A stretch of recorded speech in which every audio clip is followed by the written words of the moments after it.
Bismillahir Rahmanir Rahim. Alhamdulillah wassalatu wassalamu ala Rasulillah sallallahu alayhi wasallam wa ba'd. Assalamu alaikum wa rahmatullahi ta'ala wa barakatuh. Ahlan wa sahlan wa marhaban bikum. Welcome you all to our follow-up program of the Al-Aqsa series with Maulana Ebrahim Moosa from PIN, that's the Palestine Information Network. Just a reminder that this series follows on from an in-person workshop that we conducted in December in Cape Town, which was very well attended, alhamdulillah. Resilience and resistance rising. We wanted to finish more than we did, but we had an excellent basis for our future discussions, which is continuing now. On Friday night, we spoke to Dr. Azam Tamimi along with Maulana Ebrahim Moosa for a curtain raiser for the upcoming events with Dr. Azam Tamimi's visit to South Africa, and we look forward to that, inshallah. And thereafter, we looked at 8 points for the keys to understanding, or the 8 keys to understanding Masjid Al-Aqsa Al-Mubarak, presented by Maulana Ebrahim Moosa, alhamdulillah. We are now back for the follow-up session to that particular program, which is about the dangers that Masjid Al-Aqsa faces, or the dangers that face Masjid Al-Aqsa Al-Mubarak. So let me call upon the screen and share this virtual space with us. Maulana Ebrahim Moosa, Assalamu alaikum wa rahmatullahi ta'ala wa barakatuh. Wa alaikum salam wa rahmatullahi wa barakatuh. Shukran, Maulana. Ahlan wa sahlan bikum. Maulana, I think there we go. Barakallah feek. Those who have only seen the better half of you. Allah bless you, Maulana. How are you doing? All good, Maulana. Alhamdulillah. Jazakallah khairan for the opportunity once again. No, it's a pleasure to have you as always. Maulana, shall we proceed with the presentation immediately and then further engage as we go along? Yes, all right, inshallah. So once again, we've got a presentation that we'd share, and at critical points we could engage with each other, inshallah. Bismillah.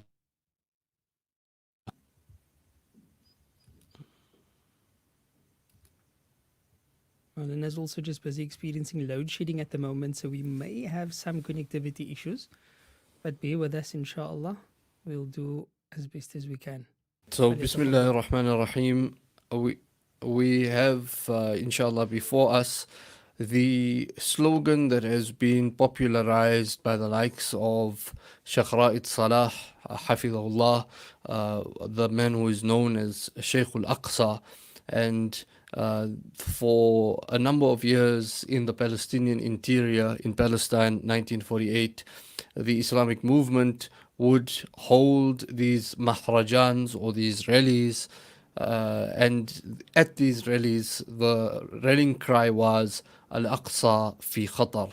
And one draws great satisfaction today of how the issue of the qadiyah of Palestine, the cause of Palestine, and I'm just getting some feedback here. So the cause of Palestine and the cause of Masjid Al-Aqsa has become mainstream. But at a certain point in time, the Ummah needed to be awoken to how serious the dangers to Masjid Al-Aqsa were. And I think there wasn't an appreciation of the deep sense of pain and the deep sense of threat that Masjid Al-Aqsa was facing. And that is when we had the likes of Shaykh Ra'id Salah going in the tunnels beneath Masjid Al-Aqsa, shining a torch literally on the excavations that were occurring there, and thereafter basically shining a torch for the Ummah on how serious the situation was at Masjid Al-Aqsa. And whatever they've said and they've warned of, we've seen incremental steps taken until this point in time towards its realization. Let's start off by saying, when did the threats to Masjid Al-Aqsa in the past century or more than a century begin? We'd always start very often our discussion on the threats to Al-Aqsa, Al-Aqsa fi Khatar, when, as we spoke about the contradictions here, 1967, this is when the Israelis took control of the eastern part of Al-Quds, and Masjid Al-Aqsa fell into Israeli hands. So that's the time that many people would start their dating or their timeline of the threats facing Masjid al-Aqsa. But the point that we make time and time again is the fall of the Islamic Caliphate, the Khilafah, the overarching Muslim rule in 1917, that's of Al-Quds particularly, and it obviously fell completely in 1924. This was the moment that in actual fact Al-Quds was lost to the Muslims and Al-Aqsa was lost to the Muslims. We see before ourselves General Allenby, not the kind of corrupted spelling that somehow crept through onto the screen, Allenby. It's General Allenby, the British general who marched into Al-Quds on the 11th of December 1917, and this was described as a Christmas present for the British people. It was described as the Crusades had ended. Some European generals, reportedly, as the account goes, went to the grave of Salahuddin out in Damascus, and kicked the grave and said, "Saladin, we are back." And this points to the very critical fact that even though Muslims were able to pray after this point in time, it was not business as usual from that moment in time, and Al-Aqsa was in constant peril from those early days. And this is a picture that illustrates a part of that history, and traditional history would call it the British Mandate. I'd prefer, and people like Dr. Khalid Al-Owaisi would prefer to call it the British occupation. Mandate was this idea that certain peoples are not capable enough of governing themselves, so we need to look after them as Europeans, a very patriarchal, a very condescending idea. We need to look after them until they are able to look after themselves. And this is how the British took over and served as the midwives for the state, the creation of the State of Israel from 1917 right until 1948. And this is where they perfected the policies of imprisonment without trial, this idea of demolishing people's homes as a punishment.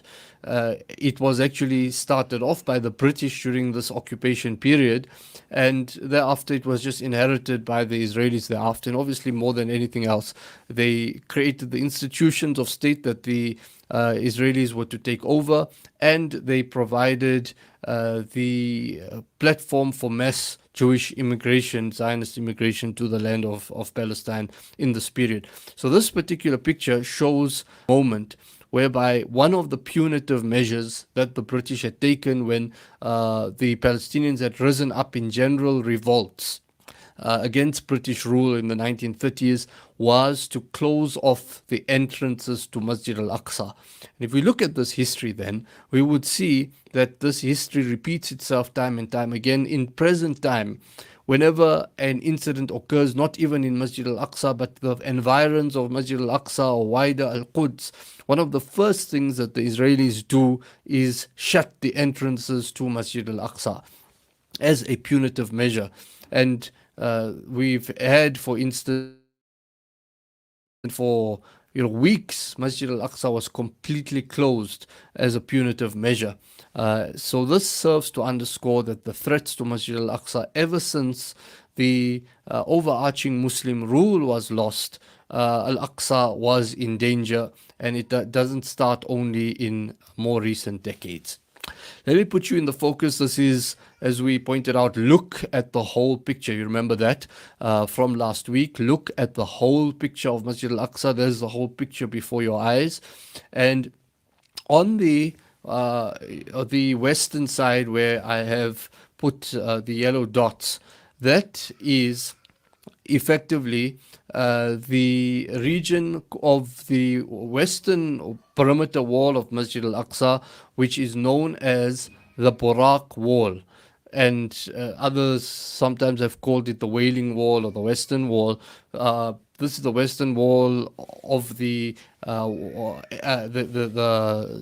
region of Masjid Al-Aqsa.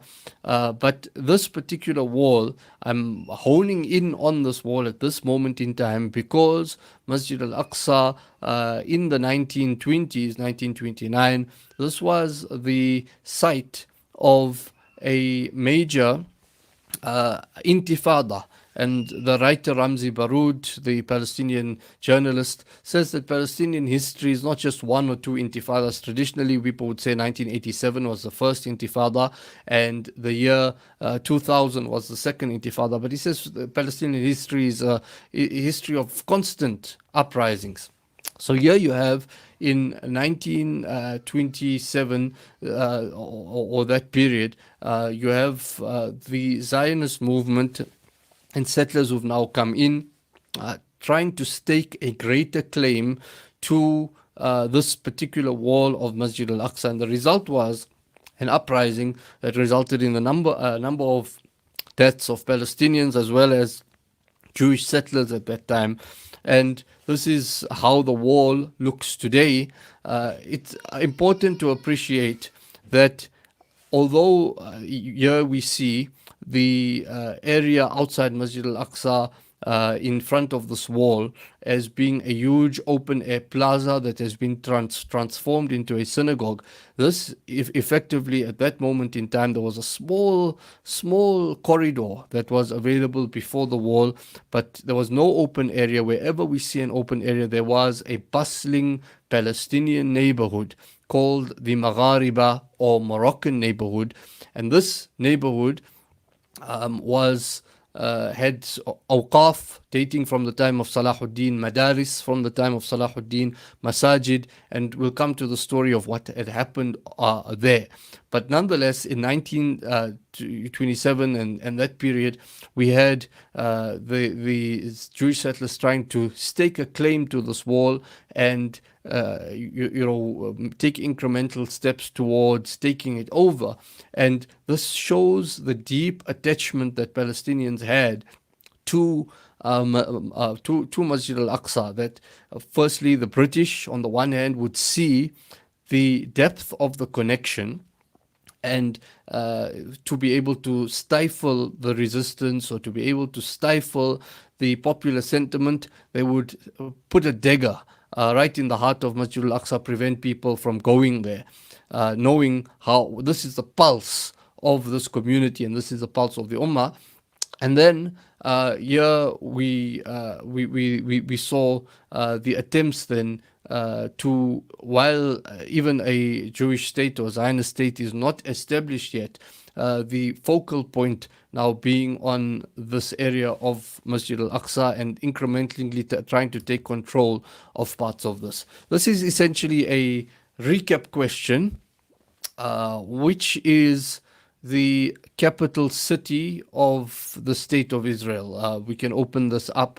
Perhaps not a recap question. We discussed some of these issues relating to when did Al-Aqsa fall in our mini quiz last week. But this time round, we're asking the question, which is the capital city of the State of Israel as per its own statutes? So I don't know if we've got any opportunity here for feedback. Which is the capital city of the State of Israel as it stands today? The answer is Al-Quds. They had, or at least in their statutes, they would declare Jerusalem to be the unified capital of the state of Israel, or the Zionist state of Israel, the apartheid state of Israel.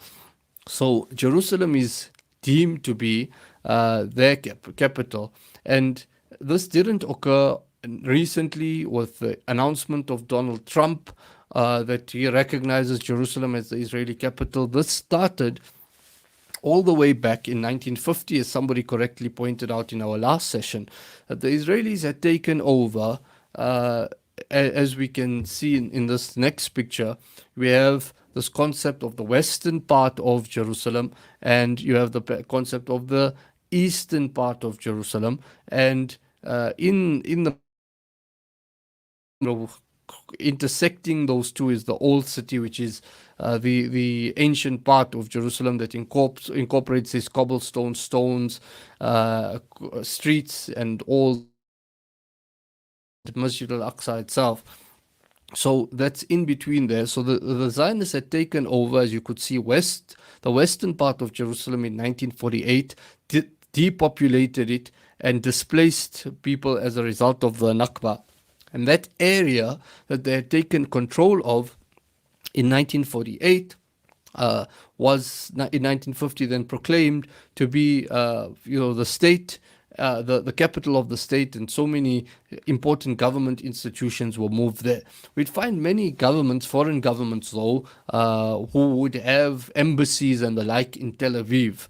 And what is the reason for that? The reason for that would be that under international law, the Israelis, particularly in East Jerusalem, have no claim over it, and it's illegally occupied, and therefore to set up an embassy to the state of Israel in that area would be considered to be establishing an embassy on occupied land, and therefore many countries had established their embassies in Tel Aviv. But that did not mean that Tel Aviv was the capital of the Zionist state. Rather, they had always considered Jerusalem to be their capital. The point that is emphasized is, for us, there is no idea of West and East. These are artificial creations. Al-Quds, Sharqiyan wa Gharbiyan, Al-Quds, the East and the West, is one area. It is one Al-Quds, and it is a city that has been taken over in both ways through some form of colonization and occupation. It's just that the world, unfortunately, world community and international law somehow decides that the depopulation of West Jerusalem is something more acceptable, and that of East Jerusalem is not. So I think we should not fall into the trap of an idea of West and East and artificial barriers, just as so many artificial lines have been drawn on the map. This is what has obviously occurred since, as we'll come to trace that history, is in 1948, the western part has been taken over by the Israelis, incorporated into the Israeli state. 1967, they didn't manage to annex it, but they managed to occupy East Jerusalem. And as a way of asserting Israeli control, then obviously stationing Israeli guards around Masjid al-Aqsa and transplanting settlers and settlements into East Jerusalem to change the demographic balance. If we zoom into the old city, if one looks at any tourist map, we would find that the old city, a significant part of it is Masjid al-Aqsa on the eastern side, and the eastern wall of Masjid al-Aqsa and part of the southern wall of Masjid al-Aqsa actually double up as the walls of the old city, because they're right in that corner. We would see in the traditional maps that the old city is divided into apparently these four quarters: Muslim quarter, Jewish quarter, Christian quarter, and Armenian quarter, which essentially is Christian as well. One then may misinterpret this to say that this is some modern creation, or it's some part of the apartheid that exists in the Holy Land. No, this is an older designation, but it's also an incorrect designation, because Muslims had ruled over the land of Palestine for many hundreds of years. And it does not make sense for there to be a Muslim quarter within a Muslim state. It simply does not make sense that, if we have a Muslim country, example Saudi Arabia, and suddenly we talk about a Muslim quarter or Muslim neighborhood in the Muslim state, that is something that doesn't add up. So essentially, we would find that certain Europeans, officials and travelers who had come to this land, particularly in the 18th century, they, as a way of trying to understand the demography of the city, they, created a map that said this is a Muslim quarter, this is a Christian quarter. Perhaps certain sites and there was a gravitation of the Muslim population in certain areas and Christians in certain areas, but there was no clear demarcation to the way it is specified here. The whole of the city of Al-Quds, people from all the faiths lived in all the different areas. In actual fact, what is called the Christian quarter, one would find Masjid Umar, the masjid that's built on the site of where Umar radiallahu anh prayed. It's in fact in the Christian quarter. Within the Jewish quarter, you'd even find masajid and so forth, which just belies this idea of a neat division of quarters. This was a land that was administered by the Khilafah, and all the different faiths lived together in relative harmony under Muslim control. And colonial artifact that is just carried on with us until this moment in time. The next discussion I come through to here is the famous words that are used regarding Al-Aqsa, where we talk about the threat to its historic status quo. So one would be our conventional understanding of status quo, and that's what's before you in terms of the linguistic definition. But in terms of Masjid Al-Aqsa, the definition at play here was that there was a understanding for centuries that these are the holy sites of different places. Masjid Al-Aqsa is purely a Muslim holy place and place of prayer. It's found in its way into numerous international treaties, was the way it was understood. And likewise, when it came to the Christian holy sites, like the Church of the Holy Sepulchre, there were status quo understandings that this particular part of the church is administered by this denomination. This particular task within the church is to be conducted by this particular denomination. So that was the status quo, that for hundreds of years it was totally understood that Al-Aqsa, while foreign visitors or people of other faiths may visit the masjid as they can visit other masajid, they don't have any claim, and they don't. This is not a place of prayer for others. So that's what we talk about, the status quo. Al-Aqsa, purely a Muslim place of worship. Others can visit, but others do not have the right to pray within it. And this is an understanding that has been respected for ages. I wanted to, as a short side note here, and I think this idea of Christian Zionism has been covered in detail in one of the other podcasts of the Isnad Academy with the discussion Maulana Irshad had had with members of the Christian clergy and Christian faith. But just to emphasize the point that while we speak about the toxic influence of Zionism, Jewish Zionism, on the present status quo in Palestine, it was indeed the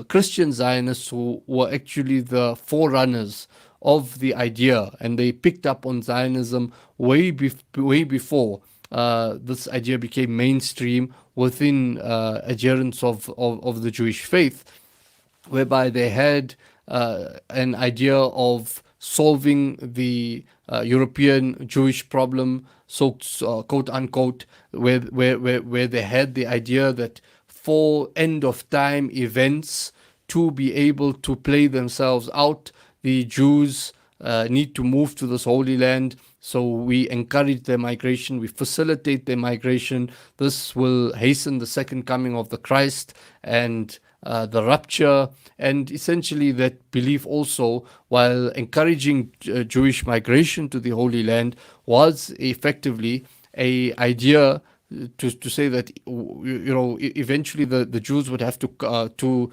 still revert, or they would have to convert to Judaism. and if failing which, they will also be killed in the Holy Land. So this idea of Christian Zionism then makes its way into British politics, and it was the British politicians who were adherents of Christian Zionism who then became the biggest proponents and supporters of the creation of the Jewish state. And one would look at the likes of Churchill, and one would look at the likes of Balfour and many more. Here we now step closer towards the great threats that Masjid Al-Aqsa faces from Zionists at this moment in time. And I want to here look at what are Jewish theological views relating to Masjid Al-Aqsa. So one is what has occurred until this point in time, and one is the spiritual idea that the Jewish faith has relating to Masjid Al-Aqsa. So the site of Masjid Al-Aqsa is considered to be the holiest site in Judaism, and is the place that Jews turn towards during prayer. And some of the reasons why this area is venerated, they would claim that this is a place, the rock at Masjid Al-Aqsa is described as the foundation stone, which according to the rabbis of the Talmud was the spot from which the world was apparently created and expanded in its current form. And then Jewish tradition would say that two temples were supposedly established at this site. The one was, they say, built by Sulaiman alayhi salam and destroyed by the Babylonians, and the other was built in the year 516 and thereafter destroyed in the year 70 CE during the time of the Roman Empire. And then they would claim the Western Wall or the Barak Wall to be a remnant of the temple, which in actual fact it's no remnant of any structure from the time of Sulaiman alayhi salam. It is a remnant of the Roman construction on that particular state, on that particular site. So it is established within Jewish tradition that there is a spiritual connection to this particular site. We'd obviously contest those claims strongly. Sulaiman alayhi salam built a masjid. He did not build a temple or rebuilt the masjid, which is Masjid Al-Aqsa, which was there since the beginning of time. He just rebuilt it. He did not rebuild a temple. And this is evidence in the hadith where the Messenger of Allah sallallahu alaihi wasallam recounts the du'as that Sulaiman alayhi salam had made when he was rebuilding Masjid Al-Aqsa, and one of those du'as that whoever comes to this masjid solely for the purpose of praying therein, let him return free from sin, like the day his mother gave birth to him. So that is an explicit understanding that this is a masjid, as we discussed since the beginning of time, and more clearer than the Quranic ayah we do not get, where Allah describes it explicitly as Masjid Al-Aqsa. And then in terms of the claim that this is where the foundation stone is, then Islamic tradition does not put it that way. Islamic tradition says that creation began from Makkah al-Mukarramah. There's an additional claim to holiness that the adherents of the Jewish faith would have, and that is that Ebrahim alayhi salam was instructed to sacrifice Ishaq, as per their narrative, on the rock at Masjid Al-Aqsa. Again, we would know that it was Ismail alayhi salam, by the large majority of consensus of the ulama of the ummah, that sacrificed or was going to sacrifice Ismail alayhi salam, and this occurred in Mina in the Arabian Peninsula. So because of these kind of this definite attachment to the site in Jerusalem, we would have, for instance, traditions within Judaism when a bride and a bridegroom get married, the bridegroom would take a glass and step on it. In a moment of happiness, he would break a glass, and this is said to remind them that while this is a moment of celebration, we do not forget the destruction of the temple. So these are practices that have shows within the Jewish faith the attachment to the idea of a temple. And if you go to Al-Aqsa, even today, there's this sign on the outside of Masjid Al-Aqsa, where the Jewish settlers usually enter, and they would say that according to Torah law, entering the Temple Mount area is strictly forbidden due to the holiness of the site. Now, how do we understand that? Some people misinterpret this and say that even the rabbis say that you do not have a claim to Al-Aqsa and you shouldn't go in there. This is not what they're saying. They are saying that certain conditions need to be in place, and if these conditions are in place, then we can return from the exile and then we can go into Al-Aqsa. But until these conditions are attained, we cannot enter. So we're not saying we are not allowing you, the rabbis are not saying we're not allowing you to enter because it's not holy. We are not allowing you to enter because we believe it's too holy, and human beings have certain impurities spiritually and physically, and because of that they've put the sign up to say this area is too holy to enter. So that was the traditional understanding that still it finds its way into some within the Jewish clergy, whereby they said that the temple will be re-established at the site, but it would only be done with the coming of the Jewish Messiah. And many Jewish authorities would say that the temple would be built by God rather than by Jewish action. And therefore, they said that we mustn't touch or interfere with this site, and whatever we do regarding the temple, it's symbolic actions. So the synagogue in itself is a replica of the temple, and we don't need to physically establish the temple. However, what has now happened is there has arisen a new group inspired by Zionism within, drawing on Judaism as well, to say that for the temple to be re-established, we cannot just wait and stand by idly, and it's not purely the work of God or the Messiah as in their belief, but rather we need to take proactive steps to be able to for the establishment of the temple. And this has gained traction in the mainstream in Israel, and this is when we see a number of rabbis have changed their stance. They now say, before they said no Jews should enter Al-Aqsa because it is too holy and you could desecrate it. Now they would say we've identified certain areas that are too holy, don't go there, but the rest of the area you go in.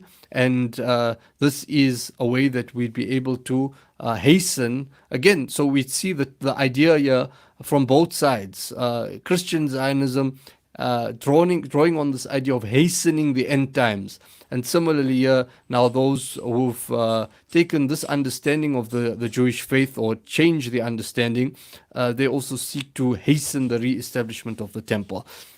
Al-Aqsa, let's recap, 1917, it fell to the British, Palestine fell to the British. 1948, by taking over the western part of Al-Quds, the threats to Al-Aqsa intensified, and the pictures before you here is the pictures from 1967, and the picture of the one-eyed or the general with a patch on his eye, General Moshe Dayan, inside Masjid Al-Aqsa. And when this happened in June 1967, during the so-called Six-Day War, Israeli soldiers drove with their tanks into Masjid Al-Aqsa. And the Israeli army rabbi at the time, he uttered the famous words that's recorded in Israeli history very proudly as "The Temple Mount is in our hands." The words were spoken in Hebrew, that's the translation. The Temple Mount is in our hands. And there's pictures as well of the Israeli soldiers putting a Israeli flag atop the Dome of the Rock, expelling all Muslims for a few days. But then something extremely strange happened. They had full control, and the zealots amongst them had said that this is the moment to completely obliterate everything. But then Moshe Dayan had a second thought, and even though this wasn't the age of social media and instant reporting, he said that if we are going to tamper with the site, it's going to incur the wrath of the entire Muslim world. So we will leave the site intact. Muslims will be able to still come and pray, but we retain overarching control. So for you to enter as Muslims, you would have to pass through an Israeli guard at the entrance of Masjid Al-Aqsa. So many now more extreme Zionists, particularly religious Zionists of late, look back with a sense of disappointment and anger at Moshe Dayan, saying that you had full control, you could have finished the job, and now, 50 years later, more than 50 years later, we're still dealing with a Muslim presence here that supposedly you could have ended all those years ago. But again, this is example of the great plan and wisdom of Allah subhanahu wa ta'ala. Why would then the Israeli state take over Al-Aqsa but not complete the job in their minds? Many of those who were part of this generation were in fact atheists and agnostics. They drew a claim to the land, ironically from the Bible and from religious texts, but they were not religious themselves. And therefore they placed more value in Israeli settlements and kibbutz and Tel Aviv and the like. And for them, Jerusalem and Al-Aqsa attained symbolic value, but they didn't have that spiritual connection as the more zealots and religious Zionists of late do have.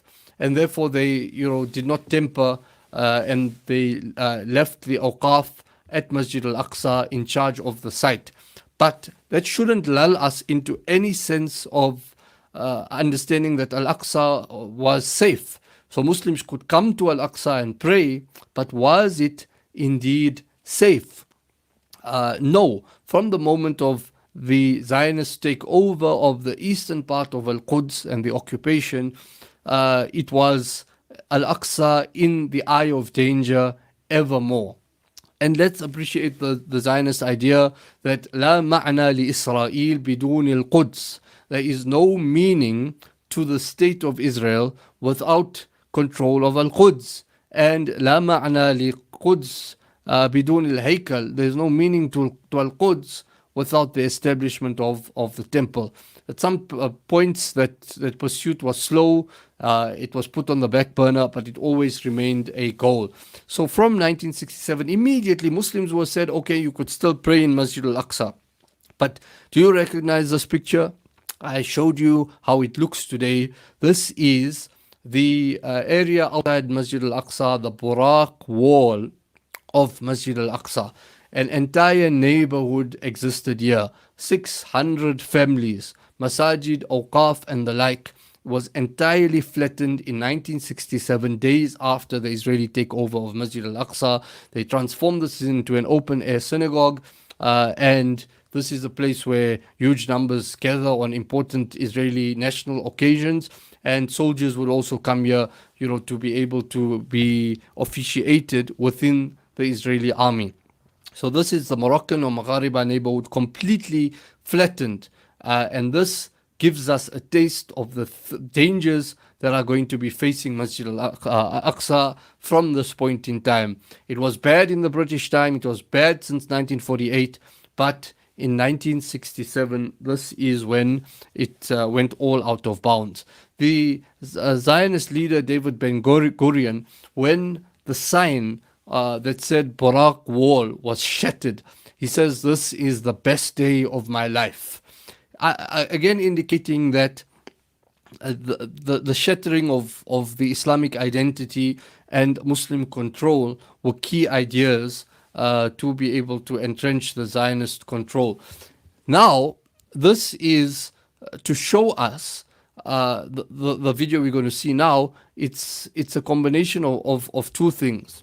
It shows the intersection between Jewish Zionism and Christian Zionism, and it shows us the point that since 1967, even if Muslims could pray in Masjid Al-Aqsa, the dangers were intensified. Dennis Michael Rohan, 1969, Australian Christian Zionist, sets fire to Masjid Al-Aqsa in a horrendous arson attack. he was allowed to do what he did by the Israeli soldiers. The fire bellows out of control. The Israelis cut off all water supplies to Al-Aqsa. Palestinians have to come with buckets of water to try and put off this fire, and it took water supply was cut off. Palestinians had to come from neighboring towns such as Al-Khalil and Ramallah and so forth to be able to put this fire off. It caused major damage. It gutted the historic mimbar of Nuruddin Zanki, Salahuddin Ayyubi, and the damage that it caused took years to repair. Dennis Michael Rohan, as we always see in so many cases where, people with the right skin color are the suspects, he was declared to be mentally unstable, and after a few years he was allowed to go back to Australia. And the Israelis tried to wash their hands of this particular incident, but Palestinians over the years have said that it wasn't one isolated insane man, rather it was the full support of the Israelis to be able to destroy Masjid Al-Aqsa and try and establish a temple in its place. So these are some of the scenes from the fire.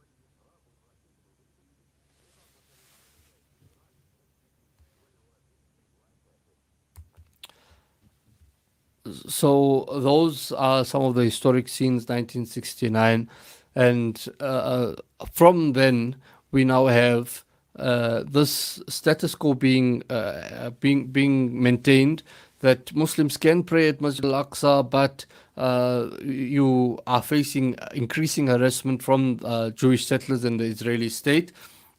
And then you have the idea of a Jewish Zionist settlers who over these decades attempt time and time again to bomb Masjid Al-Aqsa, to dig tunnels under Masjid Al-Aqsa, to attack worshippers under Masjid Al-Aqsa. And this is an idea now that we see a shift in Israeli society.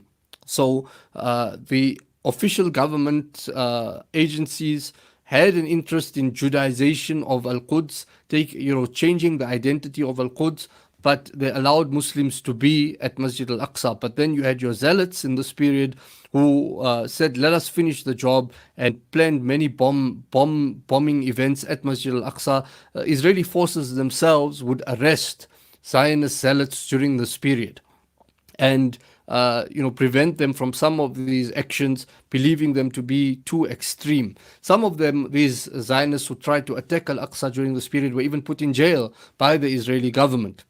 But then they reinvented themselves, and these people who spent some time as extreme Zionist settlers who want to establish the temple, they spent some time in Israeli jails. They came out and they said, perhaps Israeli society is not yet ready for the idea of the temple, so let us choose another approach instead of the direct violent approach. What did they do? They went into education. They went into social welfare. They went into politics, and they grew up their identity and their profile. And through that, then and with the latest right-wing governments in the state of Israel since 2000 onwards, these people have come of age. Society, they've come to the mainstream, and now they are leading policy. And they are now from the highest pulpits in Israeli society. They are now promoting the idea of a takeover of Masjid Al-Aqsa and an establishment of the temple. So there are a number of temple movements that have now cropped up, and the strategies that these temple movements use is they sometimes couch it in the language of human rights. If Muslims can pray here, why can't Jews pray in the holiest place for Jews within their own state? And we don't want to destroy the site, we just want to share the site. They would use that idea. Then there would be other movements that would prepare priests and garments and offerings that they would say would be items that would be used in the temple. So while we're waiting for the temple to be established, creating the priestly garments and the utensils that would be used within the temple, and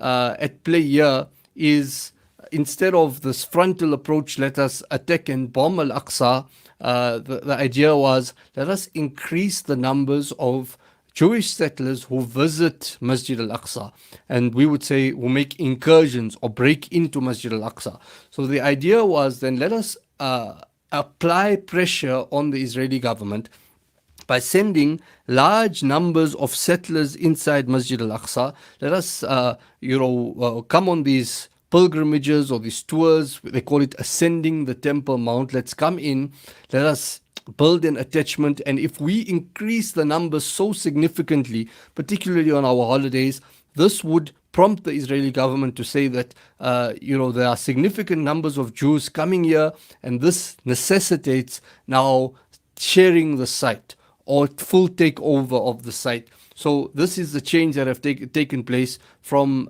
settlers trying to outright destroy Al-Aqsa and being on the fringes of society. They came into the mainstream and then infiltrated Israeli society and now have become the mainstream with these ideas relating to the temple.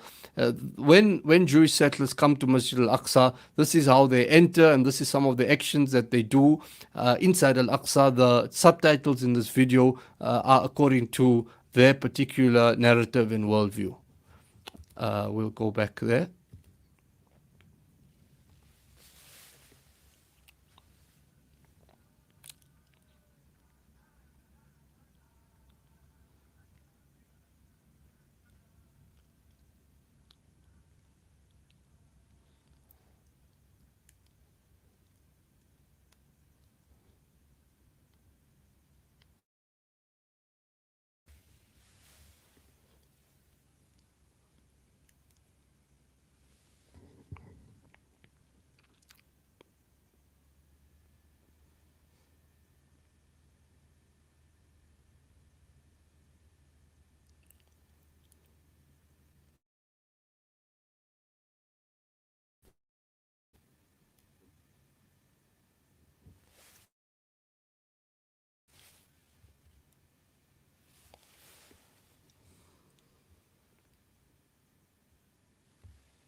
So that gives you an idea of what occurs from within the groups of Jewish settlers that enter into Masjid Al-Aqsa. The idea, as I pointed out again, is assertion of authority. It's not just visiting, it's not just touring, it's the idea of increasing numbers, increasing a Jewish presence, decreasing a Muslim presence, and thereby changing control of Masjid Al-Aqsa. This shows you the route that they take, and the fear that's been expressed here significantly is that we have a blueprint that is being used. Similar attempts were made at the Ibrahimi Masjid, sharing of the site, Jewish settlers praying there, then a massacre of worshippers of Muslims at the Ibrahimi Masjid, which resulted then in the Israeli government being compelled by the settlers to take this move of dividing the masjid, and for some days in the year it's a synagogue completely and Muslims are not allowed. For many days in the month, adhan is not given at all, and you have to pass a checkpoint to enter the Ibrahimi Masjid, and it's divided, and very disturbing things occur in the Ibrahimi Masjid. Likewise, the idea here is by stacking Jewish settlers up inside Masjid Al-Aqsa, increasing those numbers, breaking the records all the time. This is a move towards the division of Masjid Al-Aqsa, as well as changing the prayer rights or the status quo. Well, this idea of the status quo that Muslims have complete right to only perform salah, they're the only people allowed to pray, it is already in tatters. It has already been torn apart. Many people say that the status quo is in threat, it is in jeopardy. We'd say it's not only in threat, in jeopardy, it has been torn apart because Jewish settlers are praying inside Masjid al-Aqsa, and they are singing openly and singing the Israeli flag and unfurling the Israeli flag in Masjid al-Aqsa, drinking wine, doing marriage ceremonies inside Masjid al-Aqsa. So that status quo has gone, and it's fast moving towards, Allah forbid, division and destruction of parts of Masjid al-Aqsa.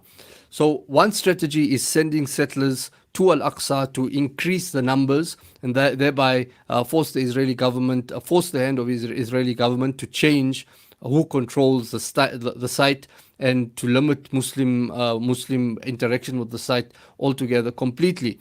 The next one that is used is the idea of preparing priestly garments and preparing animals for sacrifice, which I'll explain, by the Temple Institute, which is seen, if successful, to provide the platform for the establishment of the temple.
So again, the idea here that's being put forward is, while proponents of Judaism previously had this idea that, spiritually, in their belief, God or the Messiah would appear and the temple would be re-established, actions of our own. So we build this menorah, we build these vessels and these garments for the temple, and this is our way of preparing for it coming. So while Muslims are quite oblivious to these threats, they've gone quite far ahead in preparing buildings, prototypes, engineering designs, and all the rest for the temple. The idea then of the red heifer is, again, as I mentioned earlier, the chief rabbinate of Israel announced that to enter Al-Aqsa, which they would call the Temple Mount, is forbidden for Jews because of a prohibition against people who are seen to be impure entering into the site. And the only way that they could be purified and people would be able to return to the site properly and take it over, according to this belief, was they need to be ritually pure, and they should scatter the ashes of a red heifer. And if this is done, a pure red heifer, pure red cow, is blemishless red cow is found, and it is slaughtered and it's burnt, and these ashes are then scattered in Masjid al-Aqsa. This will allow the re-establishment of the temple, and that's why they are putting so much focus on this. It's been in the news lately, and it's also been one of the prompts for the Tufan al-Aqsa operation, as these kind of plans became much more serious. Here you have Benjamin Netanyahu. The Israeli government tries to say that those who try to break the status quo at Al-Aqsa are fringe, and we still uphold the status quo. Not true. The Israeli government facilitates the break-in of the settlers, sends their troops, desecrates Al-Aqsa, Judaizes the entire area of Jerusalem. And this picture is a clear indication of how Israeli society has evolved from an agnostic society where the likes of Rabbi Yehuda Glick, who was a member of the Israeli Knesset, are now mainstream and pushing the idea of the re-establishment of the temple from within the Israeli Knesset and Parliament. And the result of this is so dramatic that we might still take solace in the fact that Al-Aqsa is in our hands, and even people from South Africa could pray at Al-Aqsa, but beneath the ground, Al-Aqsa and the surroundings of Al-Aqsa are in the hands of the Israelis, where entire temples, entire synagogues and exhibitions have been created, and a visitor to these would be given the false idea that these were ancient tunnels, and they would be presented with an exclusivist Jewish narrative to the exclusion of the Muslim narrative of this particular area, or the pluralistic narrative of this particular area of Jerusalem. So major excavations, major developments, which have changed the entire identity and look of large parts of Jerusalem. The objective of these movements and their conception of when the temple will be re-established, it will become a place of animal sacrifice. And they take their inspiration from this from medieval times, so basically turning the clock back to very age-old ideas, archaic ideas, and they therefore aspire towards, again, for the re-establishment of the temple, they would try to smuggle animals into Al-Aqsa, saying that this is going to be a site of future animal sacrifice. And therefore we find at particular times of the year attempts to smuggle animals and slaughter them in Masjid Al-Aqsa. And when they do not succeed, they would slaughter these animals at the closest possible point to Al-Aqsa and say that these are a dry run for what we seek to do within the temple. We then note how the western wall of Al-Aqsa, as the Buraq wall, was taken over, and from just seeking to pray there, it was taken over. Entire neighborhoods were flattened.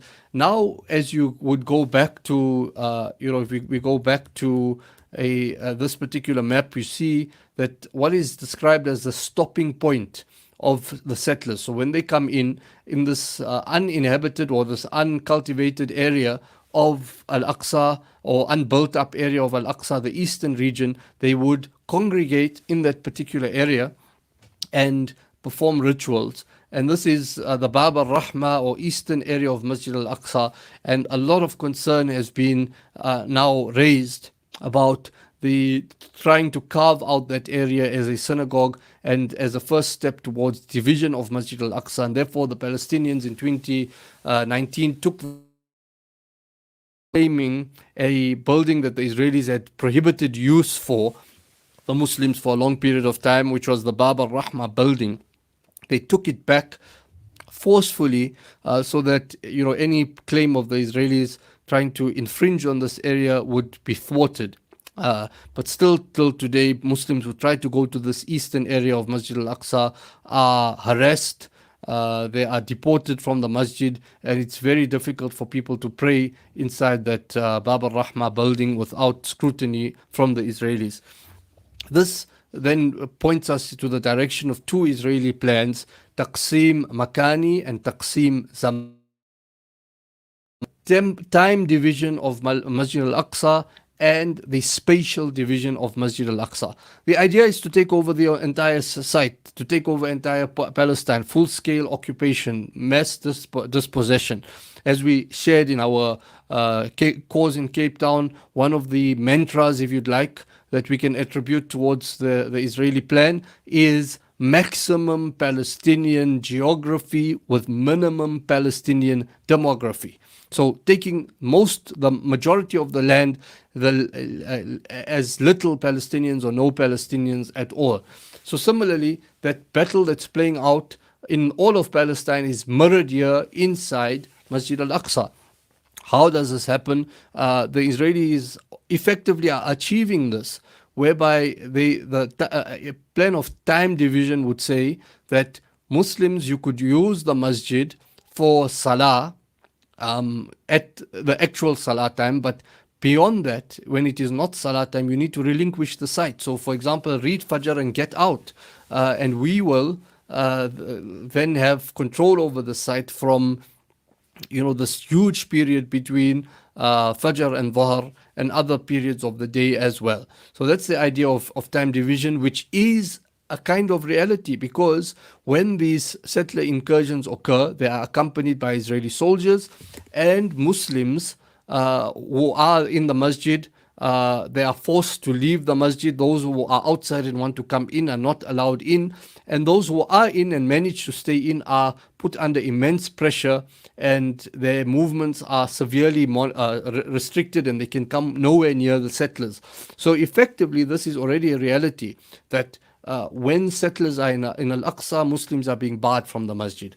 And the second idea is the spatial division. And the idea of spatial division would be that Al-Aqsa, as in the Ibrahim Masjid, half for Muslims, half for Jews.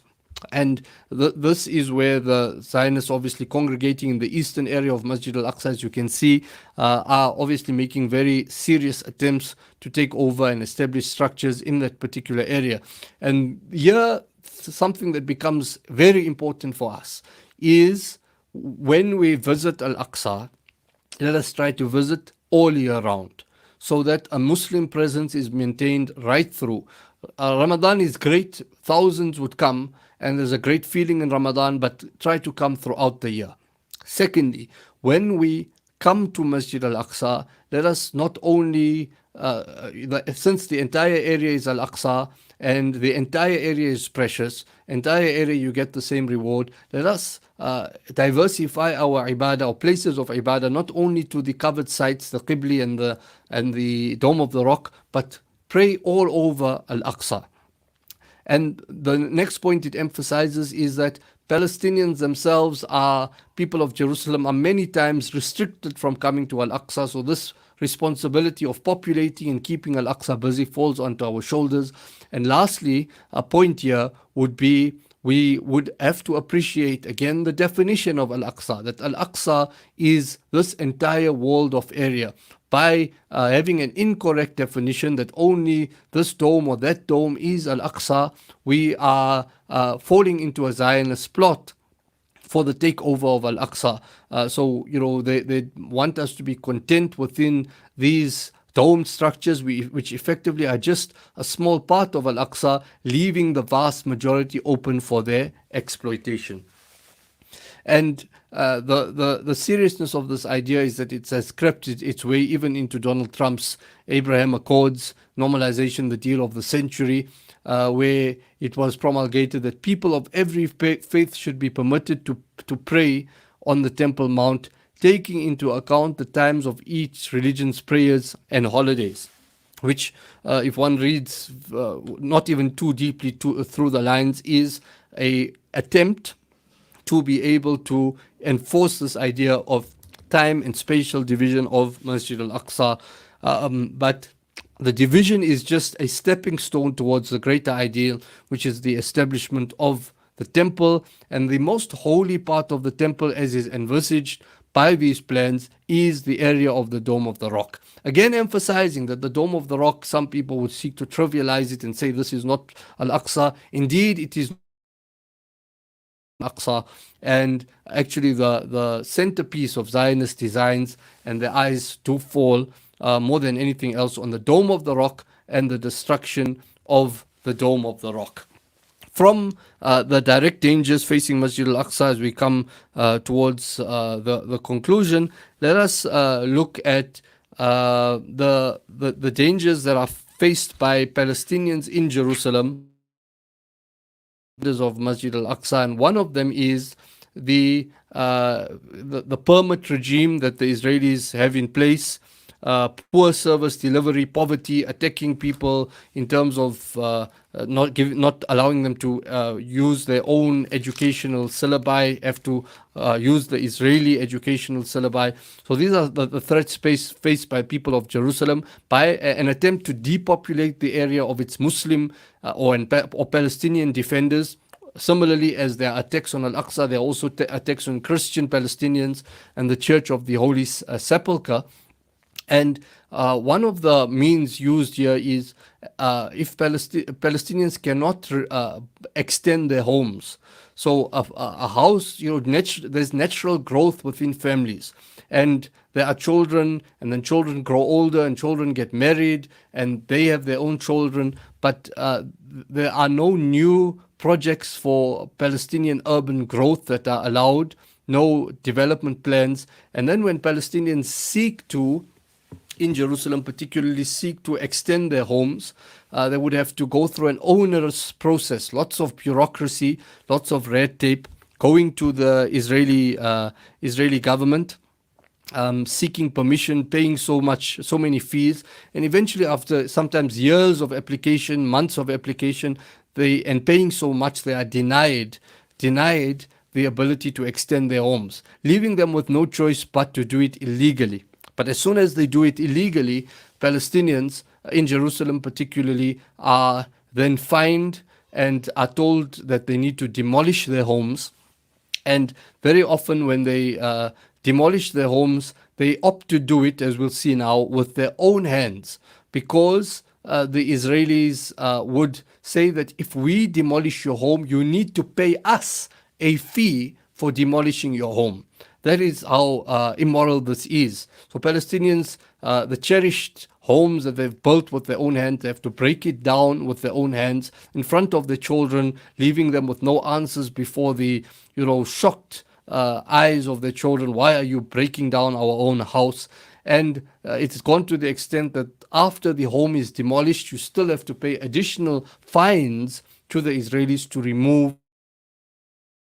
There's a whole plethora of taxes that are imposed on Palestinians, all with the intent of making life unlivable and stripping Masjid Al-Aqsa of its immediate neighbors, Muslim and Christian defenders. So this is an example of one Palestinian who was forced to demolish his home.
That is obviously an idea of the type of challenges that people in Jerusalem face. We have here the Murabitat. These are the people who have taken to perform ribat on behalf of the Ummah, the protection of Masjid Al-Aqsa. We have the promotion of the likes by Sheikh Raid Salah, bringing people with buses from far-flung areas of Palestine to keep Al-Aqsa alive, and then establishing circles of knowledge in Masjid Al-Aqsa. These were outlawed by the Israelis, and now it is left essentially to the sisters and elderly, because the youth are often targeted if they do anything at Masjid Al-Aqsa. So the youth out of the picture, it's the women and the elderly who are kind of the frontline defenders of Masjid Al-Aqsa on behalf of the entire Ummah. And so many of these, they've been put on an Israeli blacklist, but they themselves call it as a golden list, that we are on this particular list because of our defense of Al-Aqsa, and therefore we will consider it to be an honor. So many of them live literally at the doors of Masjid Al-Aqsa, but they're banned. And then they would congregate in areas outside Al-Aqsa, the closest point, and perform salah outside Masjid Al-Aqsa. And for years, they are banned for 6 months, they're fined, they're harassed, the ban period ends 2 days, and then the Israelis would arrest them again and renew the ban. And this is the price that they've paid for years, just because of their defense of Masjid Al-Aqsa. Which brings us to our action points for this evening. لا تشد الرحال, as the Rasul of Allah sallallahu alayhi wasallam said, لا تشد الرحال إلا إلى ثلاثة مساجد, Masjid Al-Haram, wa Masjid Rasulullah sallallahu alayhi wasallam, wa Masjid Al-Aqsa. That journey should not be undertaken to 3 masajid, Al-Masjid Al-Haram, Masjid Al-Nabawi, and Masjid Al-Aqsa. Let us take this responsibility seriously. It's a responsibility regardless of whether Al-Aqsa is in danger or not. But knowing what we've explained this evening in terms of the dangers to Masjid Al-Aqsa, it should just increase our resolve to go to Masjid Al-Aqsa and support the people of Palestine. And secondly, I want to emphasize the other action point from last week, which is the intellectual Nakba, reversing the intellectual Nakba. So the intellectual resistance now, which is what the Palestine Information Network has been involved in for quite some time here, and this is an example of our own Muslim institutions, madaris, Islamic schools, and the like, whereby we give the annual competition for schools and madaris, research topics relating to Masjid Al-Aqsa. And this was what came from Muslim institutions, and this came from institutions of our own. The type of language that's used, names, the type of names that are used for the prophets. Jerusalem as the capital city of Israel. Al-Aqsa was built on the site of the destroyed temples.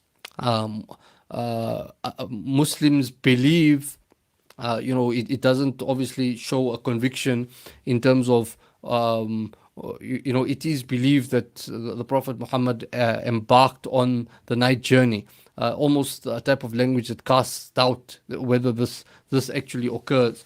And this emphasizes that yes, Al-Aqsa is in great danger, and when we see the bullets and when we see the bombings, we indeed awake to the threats facing Masjid Al-Aqsa. But there is a subtle battle that's also being fought, and that is the battle of language, the battle of narrative. How confident are we in our own narrative relating to the history of Masjid Al-Aqsa, and are we able to connect the dots? And the dots are that this is a continuous story from the beginning of time. It's not as if King David or King Solomon, as they would be called here, are separate from the story. They are essentially part of the same story of Tawheed that runs through Masjid Al-Aqsa from the beginning of time. So while we know the stories of the prophets, are we able to appreciate our connection to them and link this to Masjid Al-Aqsa? So this requires much more intellectual rigor, intellectual exercises, and I would urge our communities out there, while we are real experts in terms of social solidarity actions and cultural solidarity actions, and flying the flag and chanting the slogan, what are we doing in the space of intellectual development to be able to counter Zionist myths and to be able to protect Masjid al-Aqsa in that battleground.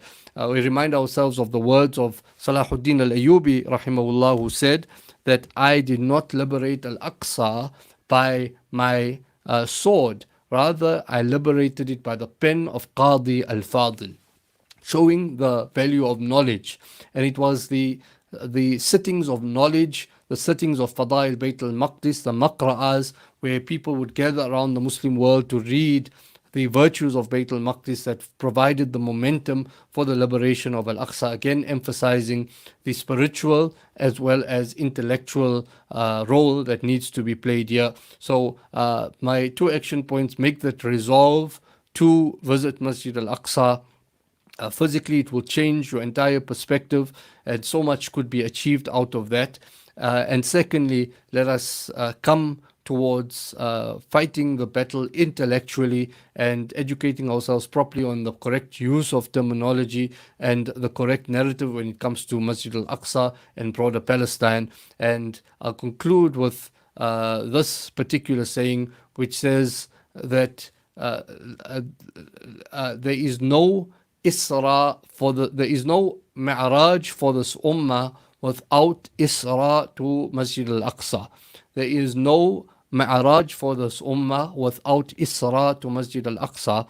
And giving a more generous translation of that, it would mean there is no ascension, there is no growth, there is no glory for this Ummah without a special journey to Masjid al-Aqsa. And that journey is physical, but it is also spiritual and intellectual, as we advise here. Jazakumullahu khairan and barakallahu feek for your time and paying attention, inshallah. And we would be willing to take any questions or expand on any of these ideas in future presentations, inshallah. Barakallahu feekum. Jazakumullahu khairan, Maulana Ebrahim. It was very insightful and informative. There's a lot to take in. I certainly benefited tremendously from your presentation. We thank you for sharing your time with us. We have one comment and one question. I think you have basically addressed this question already, but I'll share it with you nonetheless. So the comment reads, I read your book, Maulana, very informative and well written. So perhaps you could shed some light on your book, Maulana, for those who perhaps don't know. Shukran for the opportunity, Maulana. So the book is called Masjid al-Aqsa, A Journey Through Time. And it's we would, traditionally during these periods of Isra and Mi'raj for a number of years, deliver these kind of lectures, the history of Masjid al-Aqsa. So essentially took that idea and expanded it into a book to show the full picture, as I explained in the last session, that Al-Aqsa was the second masjid on earth, and it is the place of mahshar and manshar, gathering before the day of Qiyamah. This is where perhaps the trumpet will be blown by Israfil alayhi salam, etc. So showing the full depth of Masjid al-Aqsa in a chronological way. I like chronology. I like a clear timeline. Where does this fit in? Where does that fit in? So I hope in terms of what I've seen in terms of literature, there's a number of books on Masjid al-Aqsa that would cover this topic in different ways. There would be an excellent book, Virtues of Jerusalem, by Ismail Adam Patel, and many others that don't immediately come to mind. But the approach of this book tries to be unique in the sense that it gives a full picture of Masjid al-Aqsa, and one coming out of this knows how all the different parts fit in. It fits into the broader history of Palestine, but it focuses on Al-Aqsa itself. So second masjid, who built it? What are the terminologies? How does we say this is the land of the prophets. How do each and every prophet fit into this particular piece of the puzzle? What were their connections? Were they buried here? What did they do in this land? Some narratives that are not so well known beyond the major narratives. Then, as I mentioned, Isa alayhi salam coming to Rasulullah sallallahu alayhi wasallam, not only the Mi'raj, but so many other incidents in the life of Rasulullah sallallahu alaihi wasallam. Interesting, anecdotes of the connection of the Sahaba radiallahu anhum to Bayt al-Maqdis, again beyond the more common stories of Umar radiallahu anh, etc. And then the people of Tasawwuf, the Tabi'een, the great scholars, what was their connection to this land, the different Muslim dynasties, all in part, whether it's the Umayyads or the Abbasids or the Fatimids or the Ayyubids, etc. For example, there's one called the Ikhshishids, who, for the distinguishing feature of this particular dynasty was that all their leaders expressed the desire. They had written in their wills that we need to be buried next to Al-Aqsa, and we would find till today their graves in that particular area.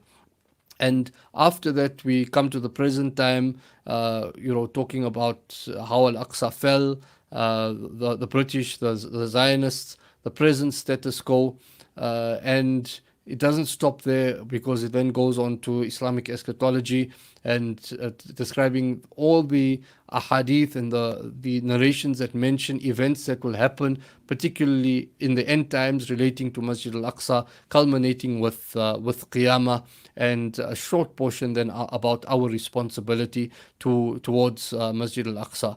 So this is the summary of the book. It's available at a number of online outlets. Just off it depends where you would be. As I see Munira's question, where can we purchase this book? It's available in Johannesburg at major outlets, Durban at major outlets, Cape Town also, but also online through the likes of Sohaila Kids, and directly available also from the Palestine Information Network if you need us to get it to you.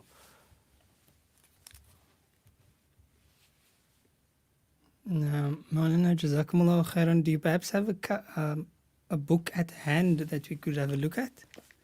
Yeah, I just need to swivel around here a bit, but I'll get it to you. Okay, sure. While you do that, inshallah ta'ala, I will also make mention of the fact that I do have, I think, possibly 1 or 2 copies of the book remaining.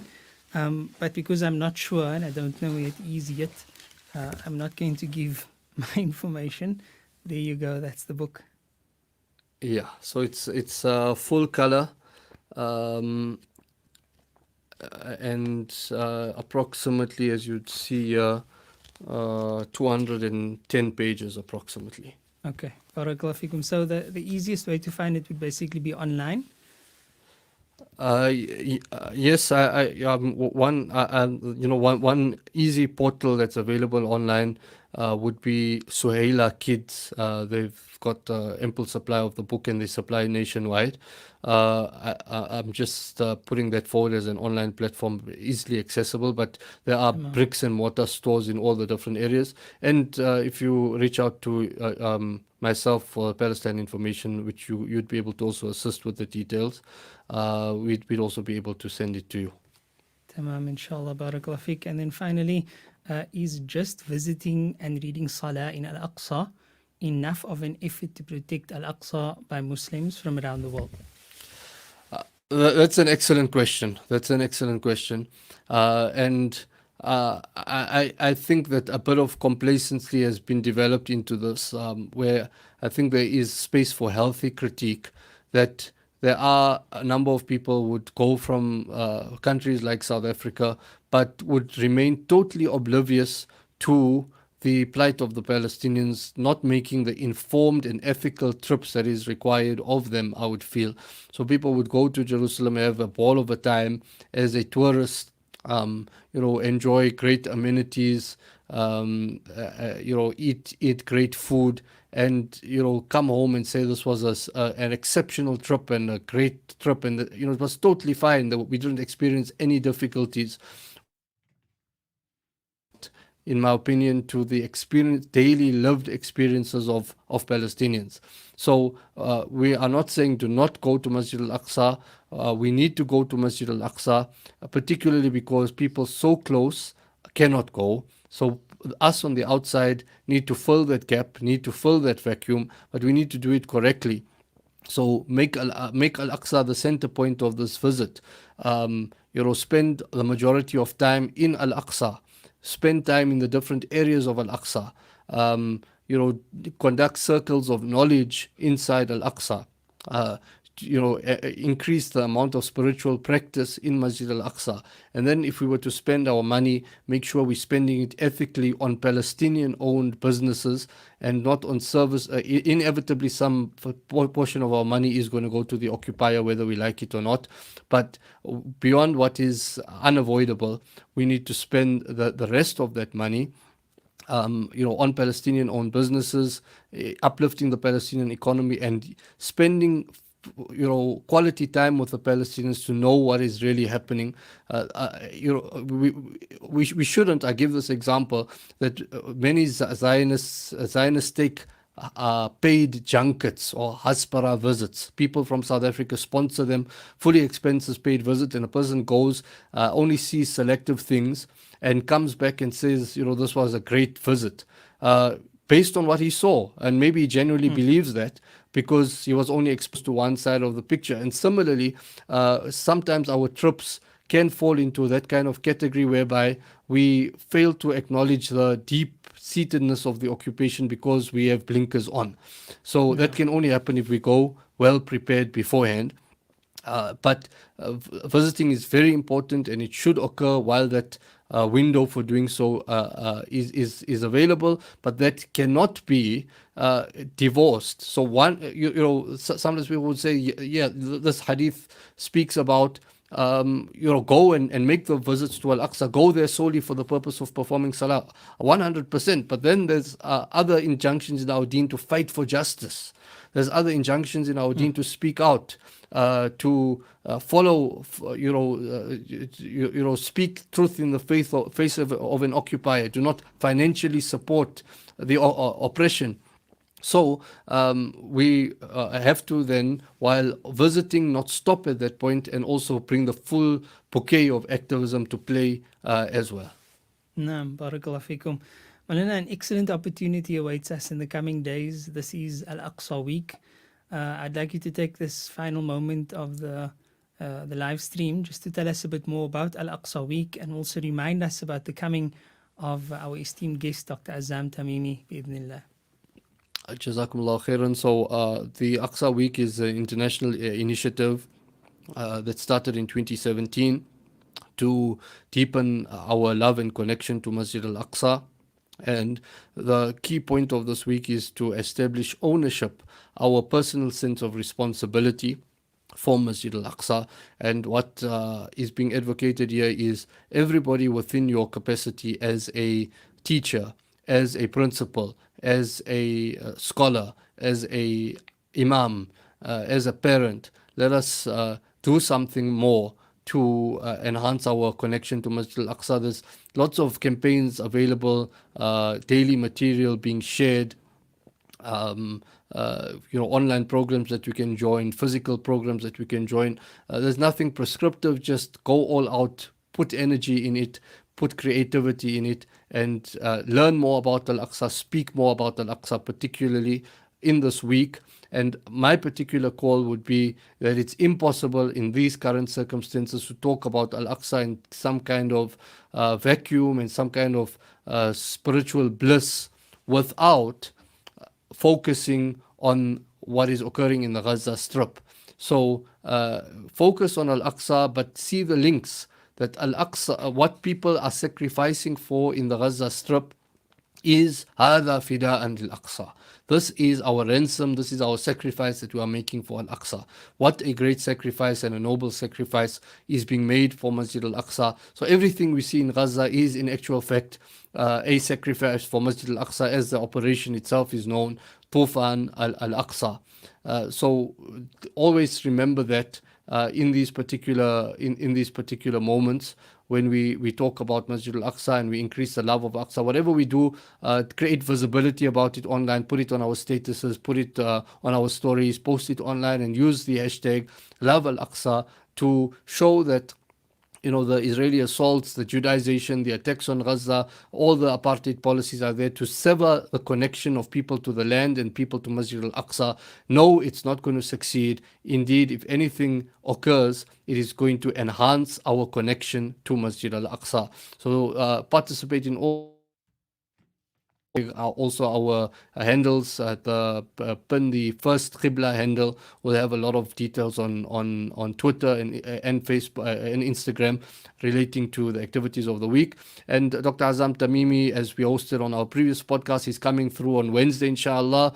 So look forward to the events that will be streamed live. There's also the likes of Hilal TV and so forth would broadcast some of the events live, alhamdulillah, and where we will offer live streams. All those details will be provided on the PIN platforms. Just to be aware, he is an expert on political Islam, an expert on Palestine, an expert on Hamas resistance, everything Palestinian, and a seasoned Palestinian, as we heard, who grew up, was born in the city of Ebrahim alayhi salam, Khalil, the city of Khalil, and a very powerful speaker. So look out for his program starting Wednesday. He's going to be in Pretoria. Thursday he's going to be in Lenasia.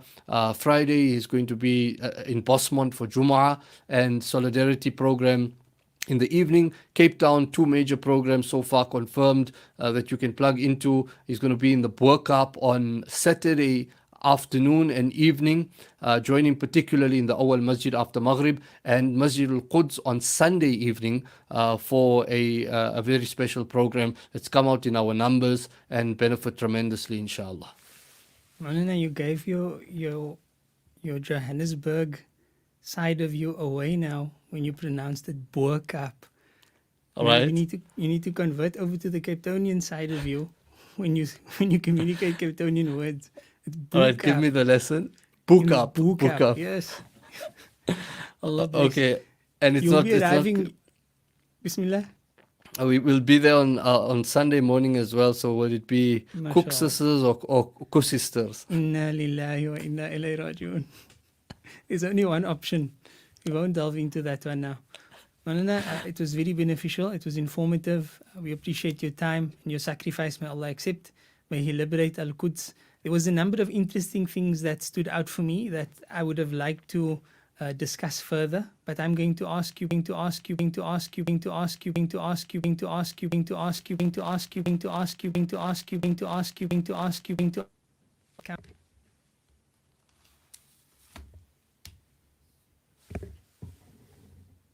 Sorry about that. 1 second.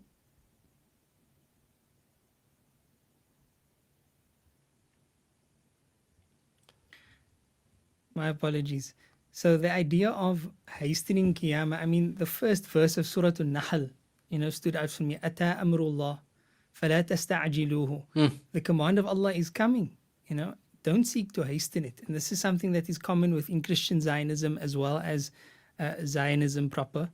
And then the other issue that also stood out was the idea of rebuilding the temple and the parallels between what's happening in India with Modi's declaration and the commencement of the building of the temple there, along with the temple desires, that some of the Zionists have for Baitul Maqdis, and the idea that both disasters were the products of British imperialism.